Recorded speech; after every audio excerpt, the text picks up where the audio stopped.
I'm Pam Scott Cook and I'm married to Robert Scott Cook, and we have two lovely adult children.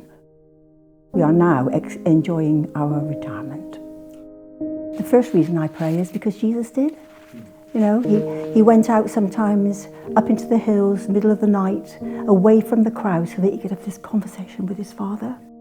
When I started this, I was in a very bleak place. And I thought, I've got a choice of two things. I can either, be misery all my life, or I'm going to go to God and say, God, can you help me here? And I decided that I was going to spend 3 hours on a Monday morning. I was going up to Ashton Court at that point before here. And I said nothing to God, and God said nothing to me. For 2 weeks that happened, but the third week, the breakthrough came.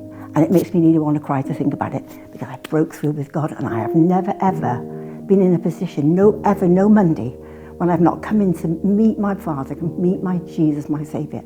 And it's transformational. In the past, it's been difficult, some situations for me, and I have the tendency, I think most people know this, that you push God out to the perimeters of your life, and he becomes a stranger. I call this relational prayer. I don't know whether somebody else has ever said that phrase. Every other prayer, like intercession, like praying for the world, whatever, all hangs on that one. Relational prayer with God, and everything else will come.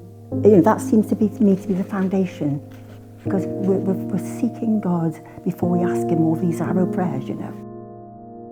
A friend sent this poem to me. She was in her mid-50s, 4 beautiful teenage children. Husband came home one night, said to her, "It's all ended, I'm out of here." Off he went. And that family, they gathered together, the 4 of them, with the mum, and they comforted each other and they prayed for each other. 6 months later, she sent this poem to me.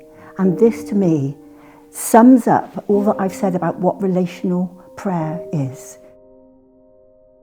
As I have slept, Jesus has been all night in the hills, alone, upholding my cause against the evil one.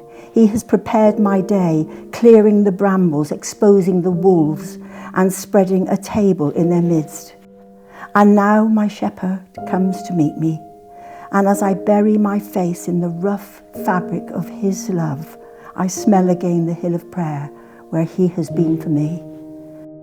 The dew of the grass is on our feet, the light of the sun is in our faces, and the warmth of love is in our hearts as we go out together into a new day.